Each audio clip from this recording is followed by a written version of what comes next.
Companies Act, Section 193, Regulation of Contracts by a One-Person Company, OPC, with its sole member director. 1. Introduction. Section 193 of the Companies Act, 2013, pertains specifically to one-person companies, OPCs, a unique form of company introduced to facilitate individual entrepreneurship under a corporate structure. Unlike traditional companies that require multiple members and directors, an OPC may be formed by a single individual who serves as both the sole member, shareholder, and the sole director. While this structure enhances simplicity and autonomy, it also raises concerns about potential conflicts of interest and the lack of transparency in decision-making. To address these concerns, Section 193 establishes a legal framework that governs how OPCs must document and report contracts made with the sole member director, especially when such contracts are not documented in writing.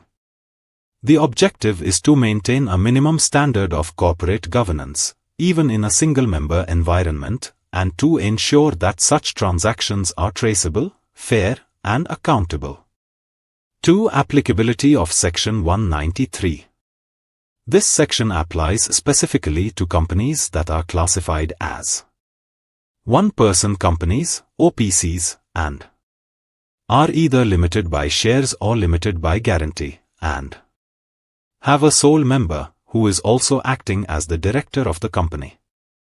These provisions become relevant when the OPC enters into contracts or business arrangements with this sole individual in their capacity as director and member. 3. Requirement to record non-written contracts. Section 193. 1. Duty to document contracts. When a one-person company, OPC, enters into any contract or business agreement with its sole member who is also its director, and if such contract is not executed in writing, the company is obligated to take either of the following actions.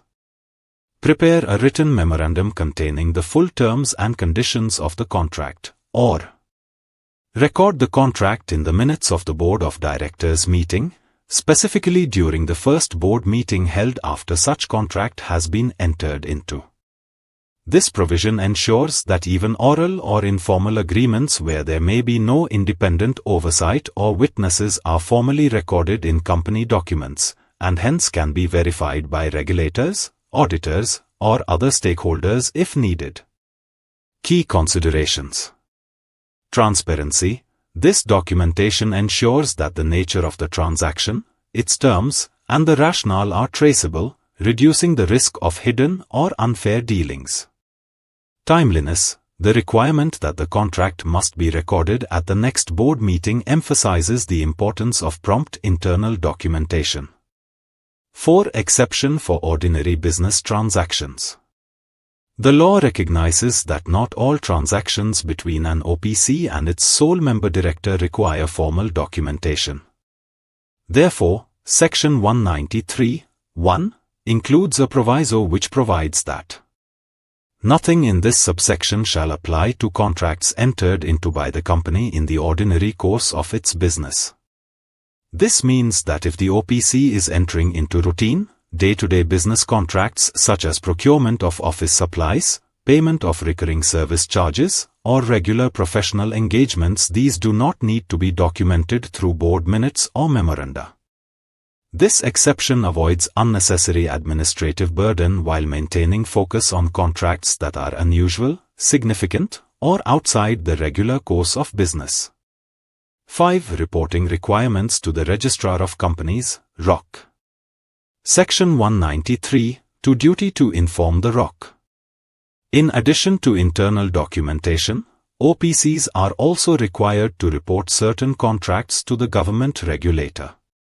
Specifically, if the contract was not in writing and was instead recorded in the board minutes as per Section 193, 1, the OPC must notify the Registrar of Companies, ROC, of such a contract within a period of 15 days from the date on which the Board of Directors approved or recorded the contract.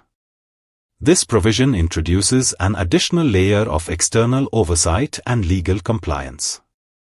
It ensures that critical transactions between the OPC and its sole member director are brought to the attention of the regulatory authorities, even in the absence of multiple shareholders or directors. For more details, contact us.